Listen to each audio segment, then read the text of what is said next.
Sharing. All right, let's go. Welcome back, guys. All right, so today topic is all about user authentications, which is a very important topic because, as you know, like every application, like 99% should have like a user authentication, right? For example, Tiki, Tiki.vn is which is a e-commerce website, or even your blog. You have to log in to be able to post, right? Something like that. So user authentication is used everywhere, like almost every website have it. And some you may have a little idea of how we how the user authentication works. Some like many of you probably don't. Okay, actually there are two ways to do user authentication depending on your render, your front end, server side or client side. So it's like vary a lot. So today we will only focus on the authentication on the client side. I mean, it's not on the client side, but for client side rendering, right? So there are two ways, but we focus on the API, the authentication for API, which is we actually use a lot in React module. For example, for your web app application, you will use a token in your URL, right? Or even in your GitHub project, you use a token inside your headers, for example. So those kind of authentication are actually client side. It's not. It's not client side. How do I say it? It's actually authentication, but it's mainly used for front end and back end separately. And then yeah, so that's it. It's very hard to explain everything right now, but just keep in mind that we're gonna do the later, not the former. So before, oh shit, I forgot about the recap. All right, before we jump right into the topic, today's topic, let's take a couple of minutes to recap everything, right? So we learned mongoose yesterday, but can anyone tell me why do we have to use mongoose? And exactly what is mongoose? Like these kind of questions were like very useful. It's going to review your knowledge. So I'm gonna ask someone here. How do I say? How do you see the screen? All right, here. Of course, here already. I asked a lot about. So Daniel, what is mongoose and why should we use it?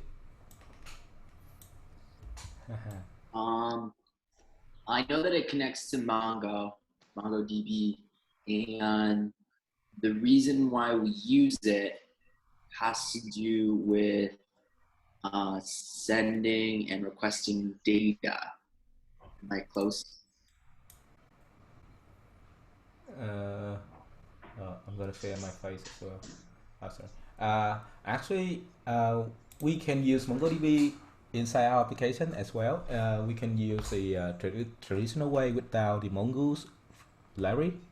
It works, but it takes more code and setup comparing to using mongoose. It's the same as how we set up the web application without Express versus with Express. So basically, it's a tool that we have it develop faster. And actually, what's the power of mongoose? Like, what have we used? What's the feature that we used for in mongoose yesterday? Bảo, what were the features that we used in mongoose yesterday?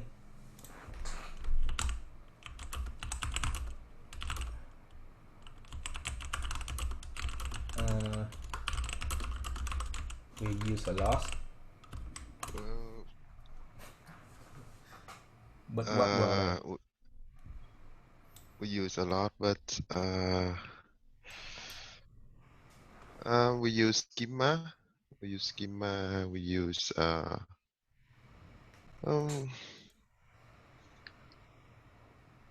Model. We use schema, we use model in the mongoose. There are 2 or 3 more things. Okay, a schema actually provide us a like kind of something called validator, right? And we also use a middleware, a mongoose middleware, like pre-save. So it's called a hook. And a hook, we can have pre-hook or post-hook, meaning before doing something in the database, we will do something else, and after that, we will do something else. So that's called pre-hook and post-hook. We also use a couple of methods that Mongoose provide us. For example, .save, right? .create. Schema is actually inside the Mongo underlying. Behind the scene is something belong to Mongo as well, but Mongoose also have schema, and the Mongoose schema there are a lot of built-in method. But for Mongo, you have to define those yourself. So that's why I said Mongoose help us like do things quicker, a lot quicker. Right. Next questions. What is REST API? Or sometimes you will hear the term RESTful API. What is it? Why should we use it? Right. Emily. Hello. Hi. What is REST API and why should we use it?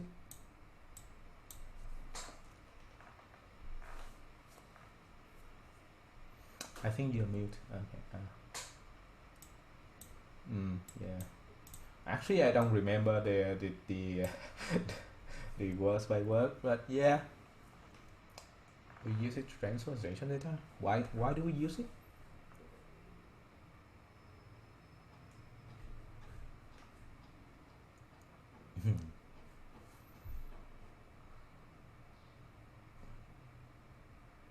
Yeah, correct.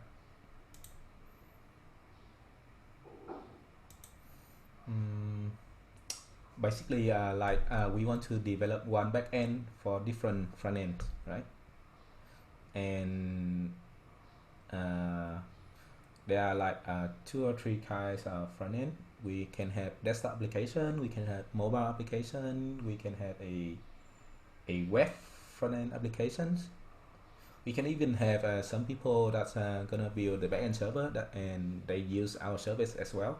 So there are a lot of shops that's gonna use our backend server, and that's why we don't return a template, or we don't return a template or text. Text is very hard to deal with, so we return something that is like kind of universal, can be understand in every front end, and that is JSON. Right. And actually, when we talk about REST, we will talk about we are actually referring to how we design our routes, so that all people, like the majority of people, will understand and can like get a hint of what they're gonna to get in return, right? So it's kind of like doing what people usually do conventionally, right? So last question, what are the two most important principle of REST API? I actually already mentioned one. So what is the second one?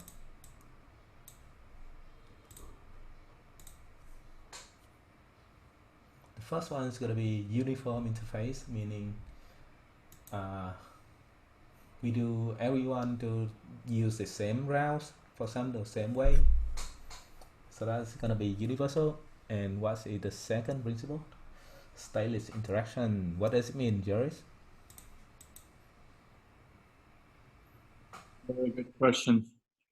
Basically means that it's all the states are handled by client. What is a state? So in this case, that would be. I would need to guess. Do you want me to guess, or I don't know? Actually, the word stay is very hard to imagine to get.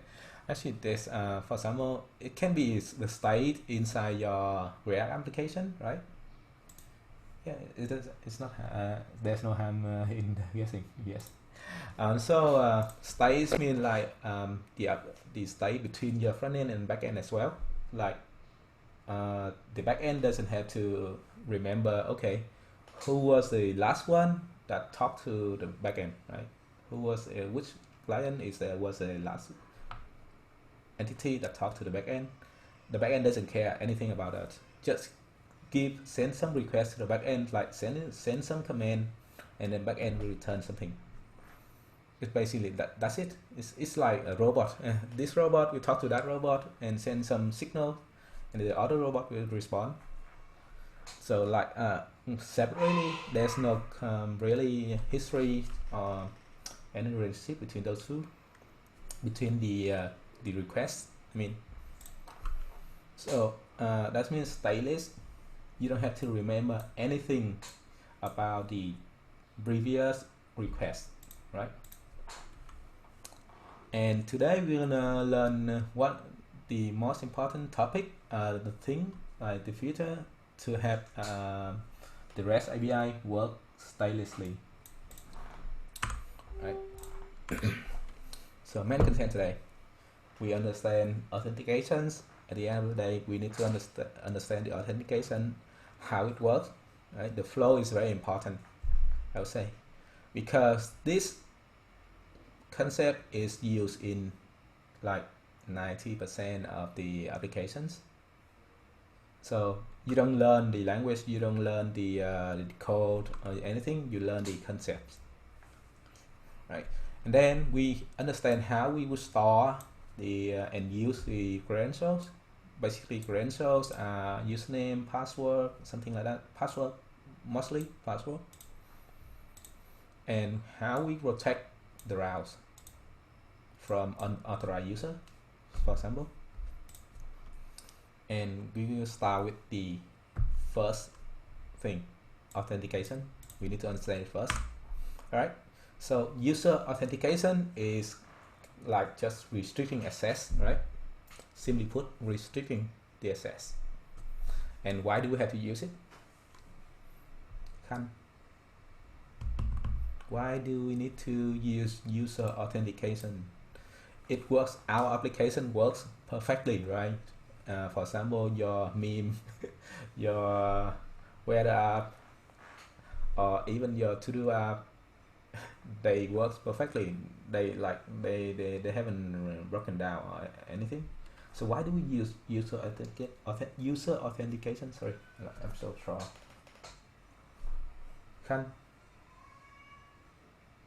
I think it's like when we deal with in this, we need to protect our information. So we will check if it's the right user or not. So we will give them the right. If you are admin, you will turn up admin, but just you are a user, normal user, so you just can do a normal user. Is it right? Yeah, you got the idea. Yeah. Okay. But in short, just to protect the resources from unauthorized user. That's it. Simply put, to protect resources, right? So how do we do it? Actually, here's an example how application work. A very basic application work, right? If you see, where the user here can means a guest or unauthorized user, a guest, anonymous user, or it can be a member. A member, or you can call it a logged in user here, right? So these user will be able to view on the product, will create and manage product, also placing order, right? So these are the main feature for a e-commerce platform, I think, right? So as you know, a user should be able to see all the products on the website, right, in order to buy something. They should be able to see all the product. So that route should be open to everyone, right? And there are these two functionality, or these two two routes, maybe a couple of groups of routes. Like a guest or a anonymous user cannot just put up their products and sell it, right? It doesn't, like, it's very dangerous to if you allow user to do that. Also, a guest can actually place an order, but you need something to identify who's that user, so that you can make a shipping or something like that. So those kind of things, you need to use authentications, right? Or you need to store some information from the users to make that happen. So those kind of things belongs to authentications. The user needs to be logged in or need to be a member in order to perform these two tasks, for example, right? So these are just an example of a website how it works. For example, for a blog, a guest or anonymous user can see on the blogs, I would say, not all, but like most of them, right? But in order to comment, for example, or make a new post or even edit some posts, they need to be logged in, right? Or logged in. All of that just to protect the resource inside our database or inside our backend server, just to protect the resource, as you can see here, right? So that's an example why we need authentications. And here actually had the flow of authentications. Basically, client here meaning your front end. So a user, when the user register or log in, basically they will send the authentication data. Someone chatting. They will have to send the authentication data, which have the username or email and the password or the PIN code. So basically those kind of things are credentials, and our server will like receive those things and then do something like kind of like checking the password if it's correct or not. If it's correct, we will return a token. We will talk about these two terms later. And the server will return a token to the client. If the password is not correct, server will respond with a message like, okay, your password is not correct. If the password is correct, we will return a token. A token here is kind of like a temporary key that will allow you to talk between the client and server later on. So upon receiving the token, the client will obviously you like, if you receive a key, you have to store it somewhere, right? You have to keep it, make it safe. So basically the client, for example, in our case will be HighSierra app, will store the tokens inside the storage here. Storage here can be local storage, session storage, or even cookies.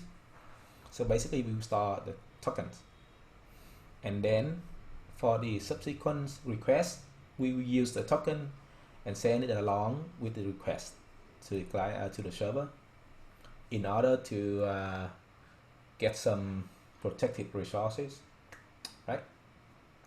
So basically this is how it works. But we will talk about how we handle with the credentials and how we produce the token and how do we deal with it in the next couple of slides. So basically this is how RESTful API work, right? We don't actually remember anything. We will use token to talk from client to the server.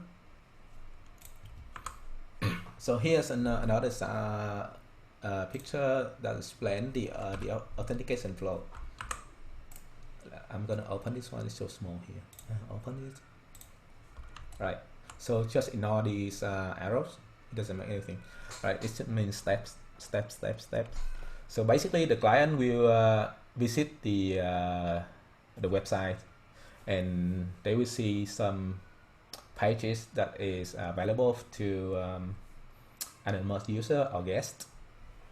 And then the user, if they want to see the protected resource, they have to log in, right? User will log in, meaning send the username or password to the server.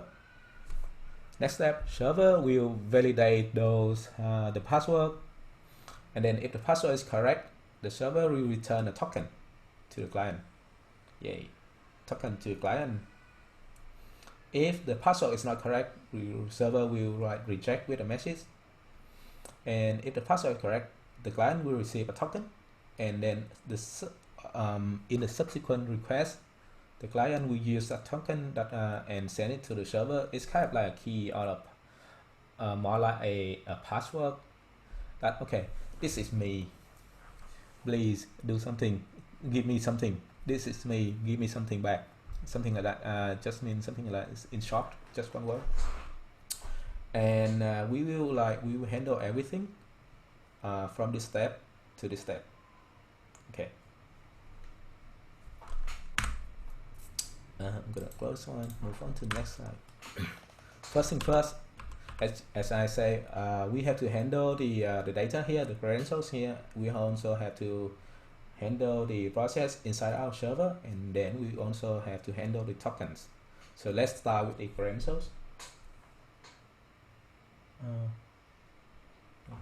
Okay, let's start with the credentials. First thing you have to remember this: you never store raw password in your database, right? For example, my password is 1 2 3 4 5 6, and I don't expect any website to store my password.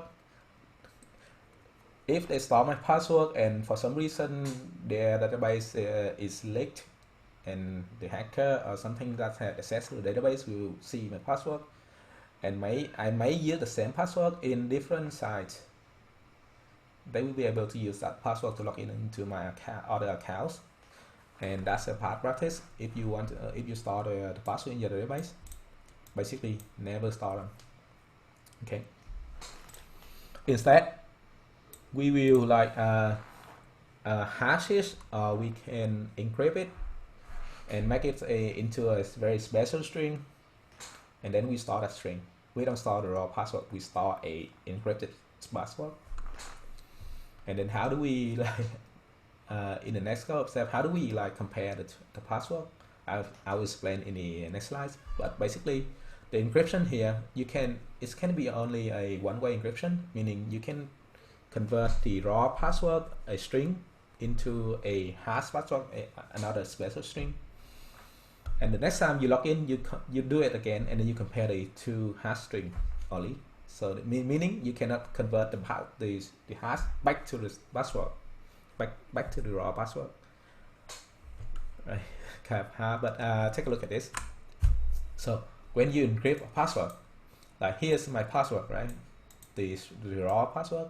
You hash it, it will become something like this, and then you store this string in your database.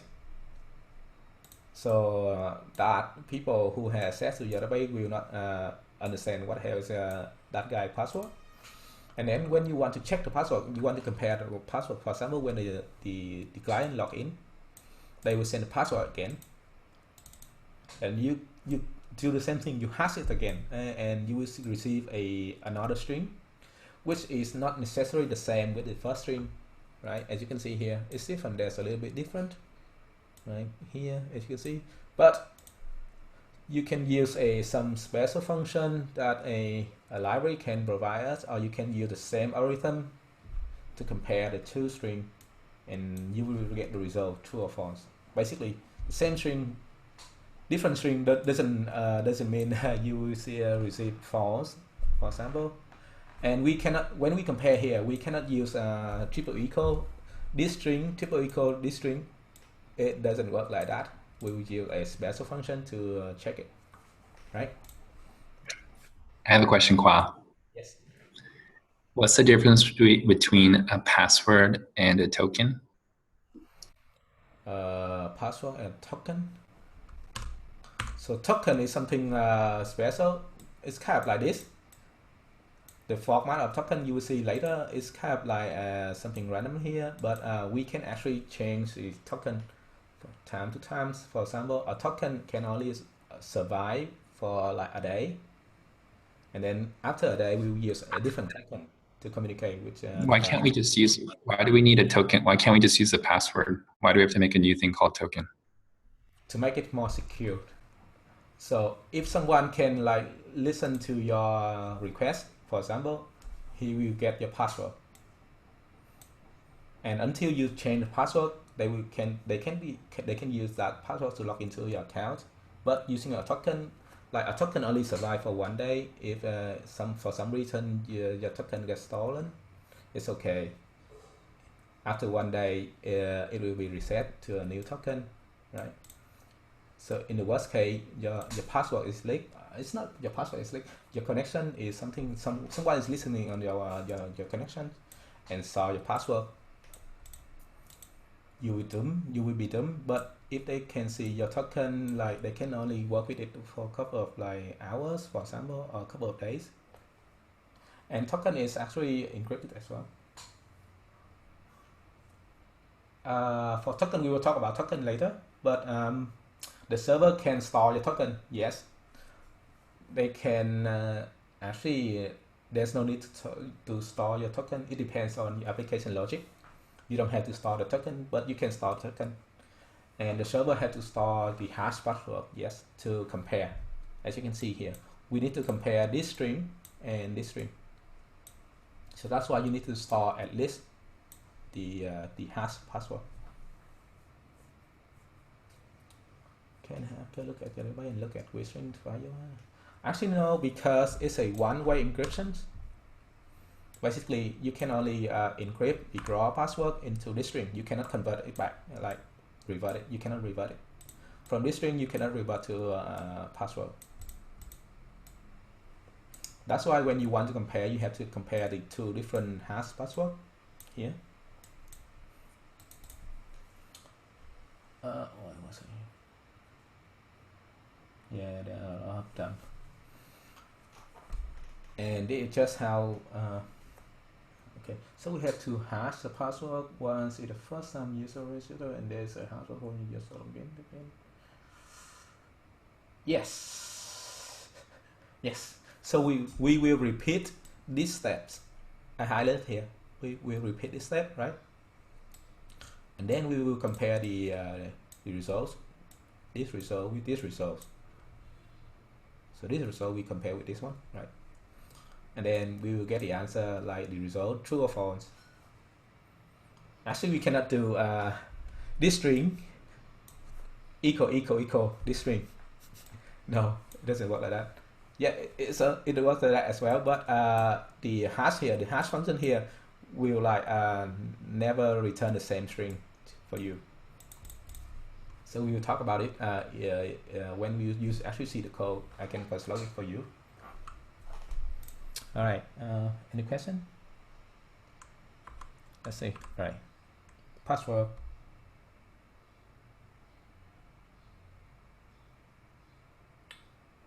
No. Oh my God, that handsome guy. All right, so we move on with the token. Right, what is that token we talk about? The token is actually just a JSON data, and then no, it's not really that, but we mainly use JWT. We will talk about JWT later, why we use it. But token is JWT is just kind of like a JSON data. A JSON data, you already know, right? A JSON object, and then you combine it with a signature. Signature here kind of like a secret key, like something that you use to convert, to encrypt or decrypt, just something like that. So basically, just this in short, JSON data with some way to encrypt it, and then you will get a JSON web token. So JWT consists of 3 parts. As you can see here, there's a header, a payload, and a signature. Signature is just a secret key. It's kind of like a key, a passcode in order to encrypt your data or decrypt it. And you also have a header. Header is it's like the data inside header is kind of like the information about the algorithm that is used to encrypt your data, your JSON data there. And lastly, basically, this is what you will work with a lot. The payload. Basically, payload is like data. It can be object. It can be username and token there, or it can be username and user ID, or it can be username and email address. It can be anything inside the data. But mainly we'll use email address and ID in there. Or we can have a daytime object there. It's okay. We will talk about it later. But here's the idea of JSON Web Token. Right. So now, what is JSON Web Token? We talk about it, but what is it exactly? And why do we have to use it? Essentially, JSON Web Token is just this JSON data with some way to encrypt it or decrypt it, right? So it's very compact. It's lightweight. It's just a string. It's just a simply just a string. And because of that, it's compact. It's very easy to use, and it's kind of safe. So it's widely used in many different languages and web frameworks. Okay. It's very famous. Like there are like libraries for JSON Web Token in every framework. I see. And it's kind of like one of the safest ways to do authentication in HTTP requests. Right. It's also the most important thing about JSON Web Token is it can be stateless, meaning you don't have to store the token in your database at all in order to verify it or validate it, unless you have some special reasons. And we're gonna store the JSON Web Token inside our database to make life easier. And actually, if you want, I will have a table to compare. Should we store it in the storage, or should we not store it, or how? Like, do we store just one, or do we have to store many? Right. So it depends on application logic.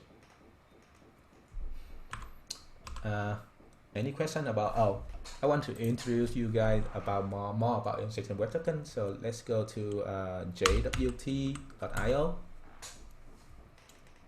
and you scroll down. This is how our JSON Web Token look like. JWT look like. It's just a string, right? And this string consists of 3 parts, as you can see. First part, second part, and the third part. And what the code is like this: the header, the payload, and the signature. The header will contain the algorithm to hash, to decrypt and encrypt. And the payload is actually the data, the real data that we want to work with. We want to transfer from client to backend and backend to client. And the signature is kind of like the secret key. Just it's kind of like a password, a secret key. And that secret key we only store it inside. We only use it inside our backend server. So basically, you have something like super secret here. So some string super secret. And we will backend server will use this super secret key in order to decode everything, decode this data. You can play around with this tool, and you should not reveal this secret key to outsiders. So basically, we want to put it inside our env file.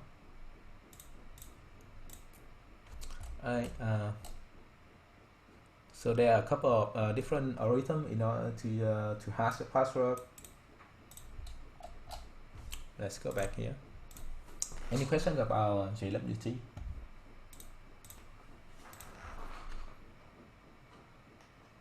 I'm gonna go back here.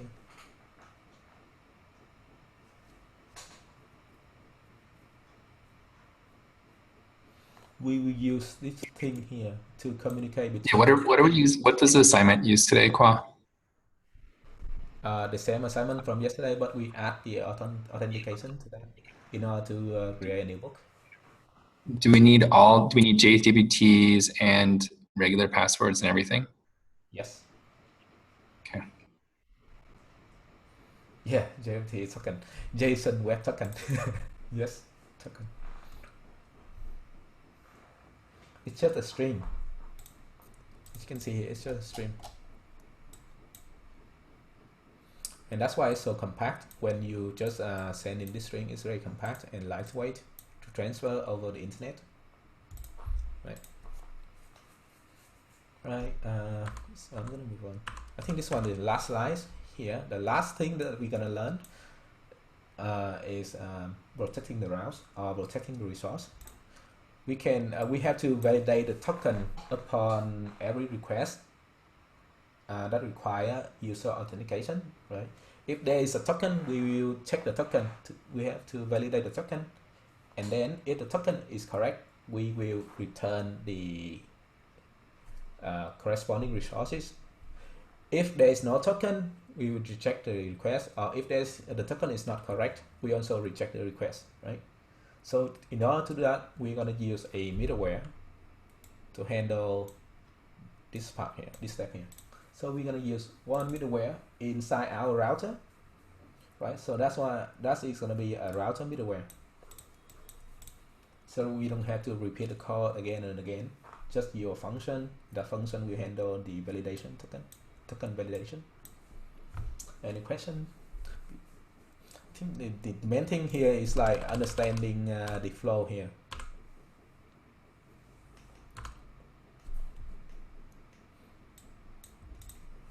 The main thing you need to understand today, the main concept, understand this flow.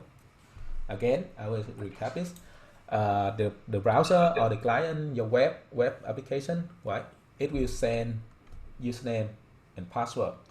I'm not talking about registering. I'm talking about the login step. When you log in, you have to send, for example, email and password, and the server will use that username and password. It will check your hash password inside our database. If it's correct, it will generate a token for that user, and that user client will use that token for subsequent requests.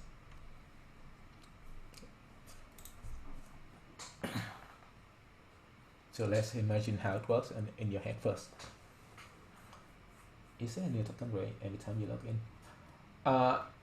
It is supposed to be so, yes, Emily.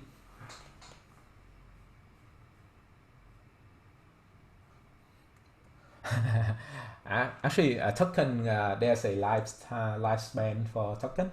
For example, it can only survive 1 hour.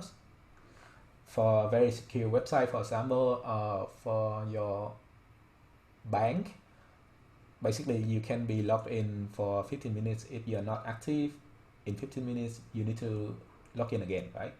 So that means that token only survive like 15 minutes, for example.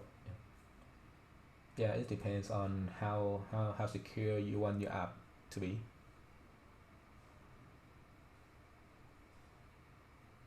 Right. Cool.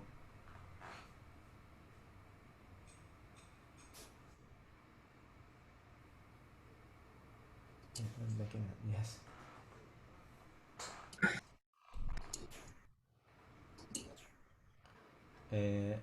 Khan? How do you log out? Yeah. Oh, I forgot about it.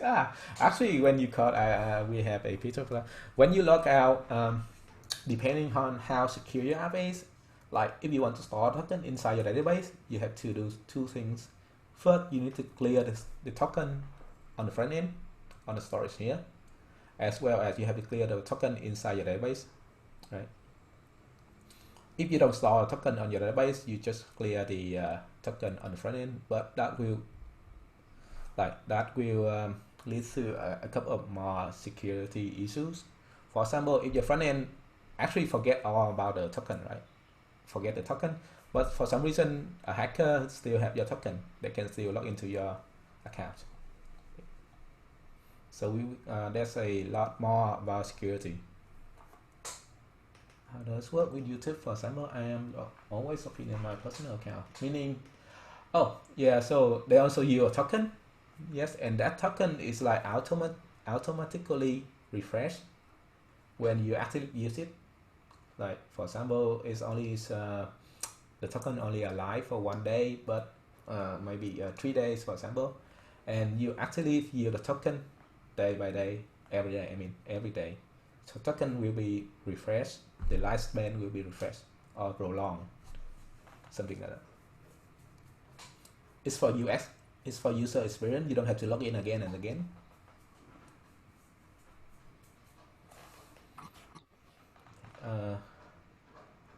Yeah, kind of, but it's very hard to do so.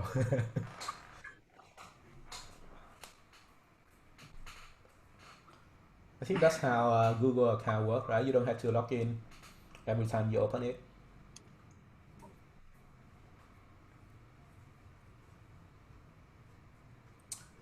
Questions? So,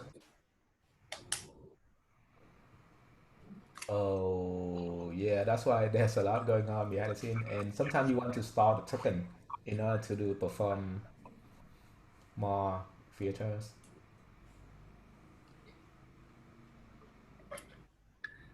so for today's assignment, how will people test whether their authentication is working or not? All right, I'm going to show you the app. So if you take a look at the book API here, which is live, and I'm going to open my environment on Heroku. Let's go with login here. I'm going to create an account, right? I say, Can you just show the not logged in way first? login. All right, login. So before you log in, right, and you try to hit a protected endpoint. Let me log out. Log out.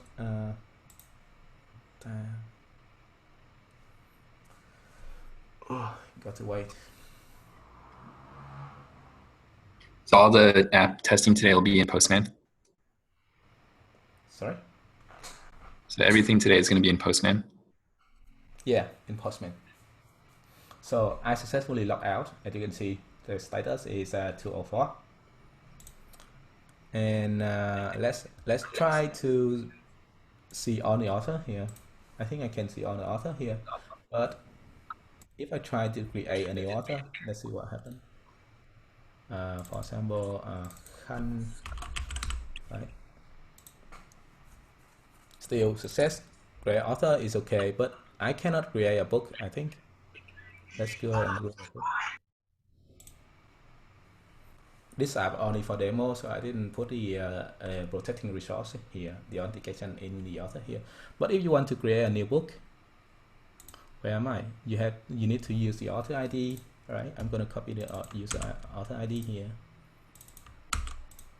and the genre as well. Shit, I had to see a lot of things. Read on the genres. I'm going to use fiction and delete this one. Part 2. Let's see if I can create a new book without logging in. As you can see, you can see notification. Okay, fail. JWT expire, or actually there's no JWT. There's already one JWT in my my Postman here. Let's try again. Same result, right? But if I log in, I don't know if this one is correct, but let's log in. Right, as you can see here, this is the list of tokens for my account that I actually log in again and again before. So every time I log in, I generate a new token, and it depends on the application logic. You want to store it or not? You want to store all the tokens or not? So here, this is a token that I just created just now when I log in. This is a new token, and this new token will be used in order to create the books here. So I'm going to use a token, okay, log in again, and then I'm going to use this token in order to create this book. Right, success. So when I logged in, I can use that token, and I can authentication myself. That means I'm Khan here. Oh, actually, I log in as Kwa. You see here, I log in as Kwa, and I create a book, and the owner of the book is Kwa. All right. So now I'm gonna log out. Let's log out with everything. Okay, 204 means successfully logged out. And then I'm gonna create a new account with the name Khan, for example. And then remember, I'm gonna use password 123456, right? Send in. Successfully create an account. And then I'm gonna log in. Here I'm gonna change this one to Khan, and the password, it can be number or string, doesn't matter, because Mongo will pass it to string. Right, successfully logged in. This account is just created, and I only have one token because I logged in just once. Right, this token will be used automatically. Actually not, we have to add some code so that so it can be used automatically. I will show you how later. And then using this account, I'm gonna create a book. Let's create another book. Where is it? Create a new book here. Part 3. And this time the owner should be Khan, not me. Right? The owner should be Khan. I'm gonna send it. Send. See, the owner is Khan. Author is Khan, of course, because the ID here is Khan. And fictions. All right. You don't need to add. I have a question. Yes. You don't need to add the token on the head. Actually, there's something automatically done for you. You just need to add some code for Postman. Postman is very powerful. I will show you now. So if you open setting here, setting for this collection, right? Go to edit. You can see a tab called authorization, and here you're gonna use the bearer token, and then you use a variable here. As you can see, this is a variable, and right now this variable has a value of you see the long string current something, right? And the scope environment. So this environment, the bookmark hierarchy, will use the token. Right. And how do we make that token as a variable? We can do it like this. So basically, when I logged in, I have a script here. Basically, if the response is 200, meaning the response is okay, successfully logged in, I will set the environment variable. It's kind of like something when you set local storage, right? Same thing. So I'm gonna set the variable called auth token to this value. This value is like you look at the response and you justify it. No, you pass it. Then you read the key data here. Inside the key, you have another key called token. You read the token and then you set it into your variable called auth token. And then now your auth token will be used in this route. Create a book here. As you can hear, I use inherit from authentication from parents, and the parents is the collection here. Right. So that's the power of Postman. You don't have to copy and paste token every time you log in with a new account. So it's done for you. Basically, just add some logic inside the test here.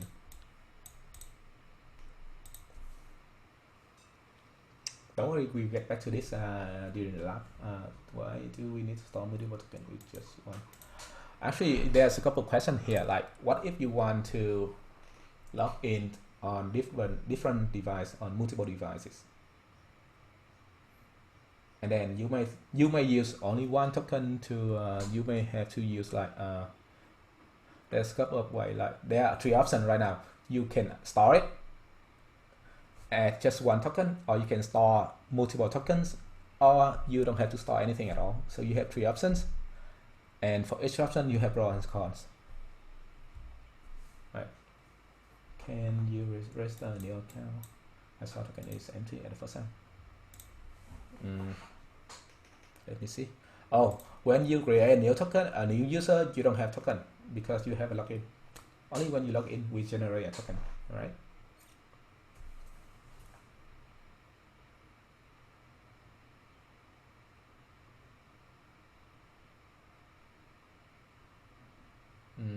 Okay, let's create another account for Charles. And this is Charles, and I'm gonna copy and paste it here. Send it. Right. So this is his account, and then there's no token, yes, because he has a login.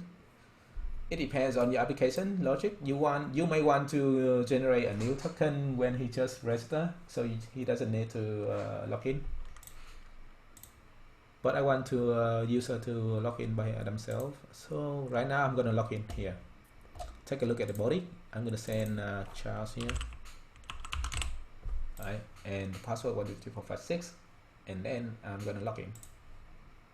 This is a new token.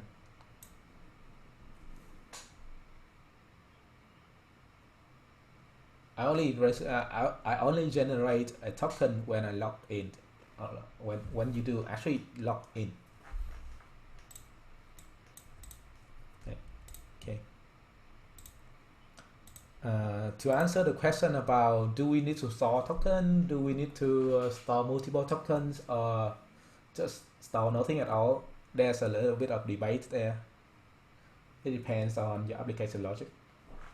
For example, you have to answer a couple of questions like, can a user log in multiple devices at the same time? If yes, if they log out from this one device, should they be logged out on other devices at the same time? Should they or should not? Should they not? All right. And you have to think, what if the token is stolen by someone else and they use that token, and how do you kick them out? How do you delete that token? If you don't want you want to end the life of the token, how do you do that? So you have to think about a lot of things, and depending on what you want to do, you have to pick either one of the three. You want store one token, or you store multiple tokens, or you store no tokens. A lot of things, right?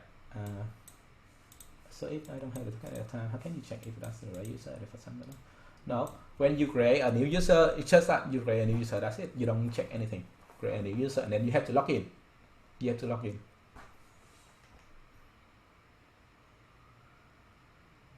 Right? For example, for a normal website, when you create a new account, normally like half of them will ask you to log in after you create a new account, and half of them like log you in right away. So it depends on your logic, your purpose.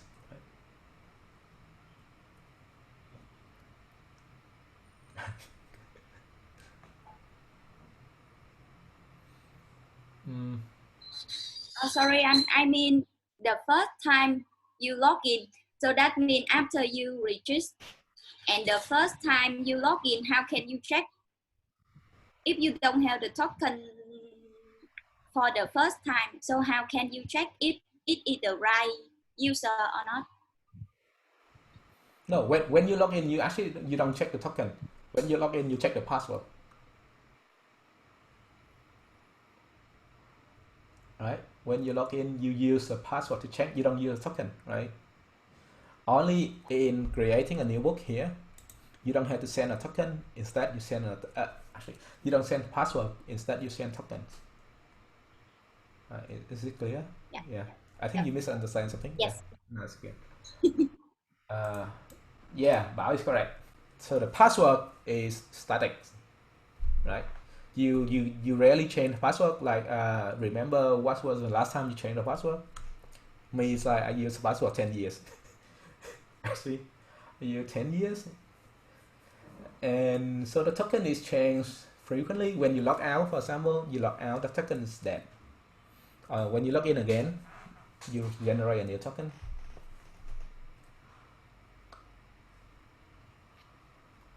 Right.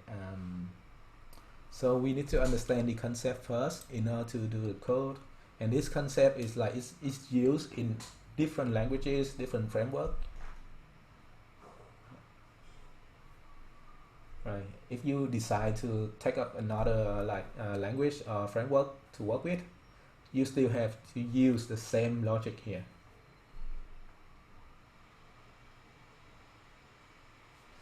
Right. I want to see a couple more questions. This part is very fun to do.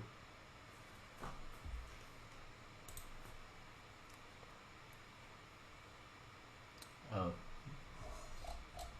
Young is quiet today. Someone asked something. Can the user access her token? What do you mean access? You mean see? Okay. Actually, of course, you have to see it in order to use it. The client, right? Remember your React application, you have to see your token in order to store it and use it. For example, for GitHub project, you remember your GitHub issue project. The first time you log in, your token is inside the URL. Remember? And then you look at the URL, you get that token, you save it to your local storage. And then when you do, for example, posting a new issues or editing an issue, you use the token inside your header here, your header here, right? Cool. Let's go with create a new book. If you look at the header here, actually you can see authorization key, and in that key you see the token here. This is the token. So if the user can accept the token, they can share it and review this. Yes, of course. Yes. So then you need to handle a lot more. For example, you have to look at the IP of the client, right? And then you need to store more information, not just the raw token here. For example, you will store when you log in. Man, this is very complicated. I don't expect you to ask the kind of question yet. Okay, instead of storing just a string like this, you may want to store an object, for example, and then inside the object you have the tokens as well as the IP address. For example, that token only available to that IP address. If you use a different IP address together with that token, the backend server will reject it. For example, that's the solution just I thought of to answer your question. Cool. Actually, there are a lot of websites that actually you can copy the token and then you can share it with other people. For example, I can think of is this website.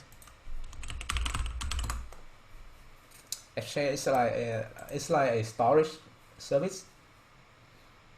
Why is it so slow? When you log in, you actually see a token, and then you can copy that token and you share it with other people, and they can download the file as well, right?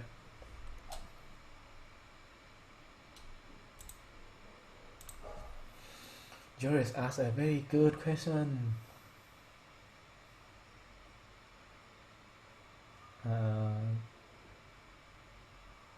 Do you have any questions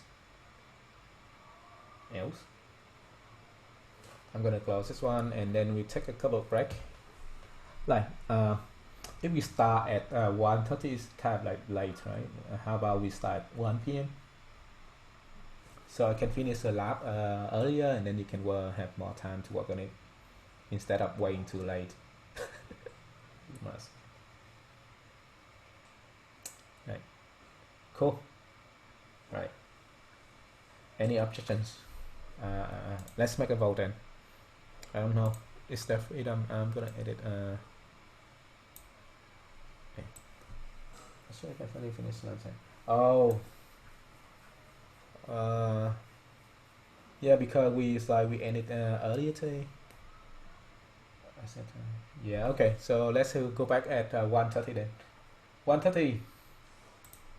If you you get back early, you can look at the lab.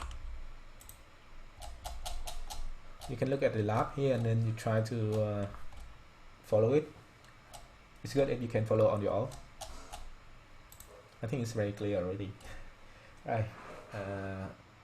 Or you guys can work on the yesterday project. I think none of them finish it. Yeah, actually, in order to finish today's lab, you need to at least have a function called grade the book, right? In order to finish today's lab. It's a Mongo share. Yeah, if you had no shares, please do it. Right, I will see you guys at 1:30. See ya.